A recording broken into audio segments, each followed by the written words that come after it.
سب سے پہلے یہ بتا دیجئے کہ یہ کیا صورتحال ہے کہ کیا کنٹروورسی پیدا ہو گئی ہے صوبہ سندھ اور صوبہ پنجاب کے درمیان؟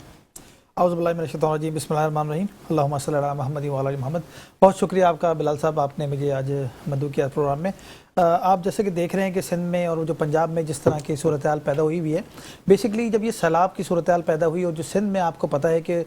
پچھلے 8 10 15 سال میں جتنے بھی سیلاب آئے ہیں، ہم جو ہمارے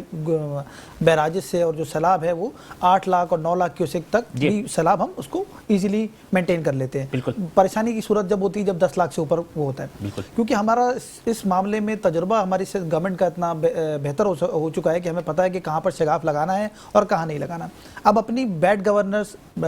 کو چھپانے کے لیے کسی صوبے پہ الزامات لگانا، اور وہاں تو 50,000 سے لاکھ کیوسک کو بھی وہ سیلاب سمجھتے ہیں جبکہ وہ سیلاب نہیں۔ دوسری چیز یہ کہ جو ادھر ڈیولپمنٹس ہوئیں، جو چیزیں ہوئیں لاہور سے لے کے اور ملتان میں، اس سے آگے جتنے بھی تینوں دریاؤں میں جو سیلاب آئے، اس میں جو ملحقہ علاقے تھے وہ اس کے زیر آب آ گئے۔ آپ نے جہاں جہاں شگاف لگائے وہ وہاں پر آپ کو آبادی میں پانی لے کے چلے گئے، اور اب آپ کی اس کی وجہ سے مس مینجمنٹ کی وجہ سے آپ کو میڈیا کا بھی سامنا کرنا پڑ رہا ہے۔ یہ پنجاب کی بات کر رہا ہوں میں۔ تو پنجاب میں آپ نے جہاں پر بھی شگاف لگائے، چیزیں کی، پھر جب اس کو بلاول صاحب وزٹ کرنے چلے گئے ملتان میں دوسری جگہ پہ، تو وہ ظاہر سی بات ہے، ایک بلاول ایک پاکستان کے لیڈر ہیں، نیشنل لیڈر ہیں،